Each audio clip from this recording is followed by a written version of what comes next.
দিদি আপনার মেয়েটারে কিন্তু আমার অনেক পছন্দ হয়েছে, তাইলে আমরা বিয়ের কথাবার্তা আগাই, কি বলেন?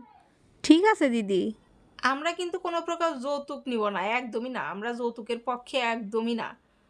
কিন্তু কথা হচ্ছে কি, ওই যদি আপনি একটা টিভি দেন তাইলে সুবিধা কি হয়, আপনার মেয়ে ঘরে বসে, বসে অবসর সময়ে টিভিটা দেখতে পারে আরকি। আমার ছেলে তো অফিসেই থাকবে। আর যদি একটা ফ্রিজ দেন আরকি, তাইলে আপনার মেয়ে ঠান্ডা, ঠান্ডা জল খাইতে পারবে আরকি। আর যদি একটা এসি দেন তাইলে তো আপনার মেয়েরই সুবিধা। ওই গরমের সময় ঠান্ডার মধ্যে থাকবে।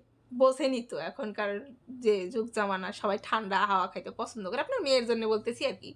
আমার ছেলে তো অফিসেই থাকে। আর যদি একটা মোটরসাইকেল দেন বিয়েন তাহলে খুব ভালো হয়। আপনার মেয়ের আরকি আপনার বাসায় যখন আসতে ইচ্ছা হবে তখন আমার ছেলে এসে নামায় দিয়ে গেল আরকি। আমার ছেলে তো অফিসেই থাকবে। আপনার মেয়ের সুবিধা হয় আরকি।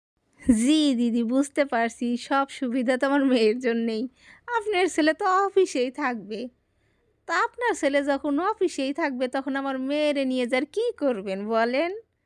আপনি এখন আসতে পারেন।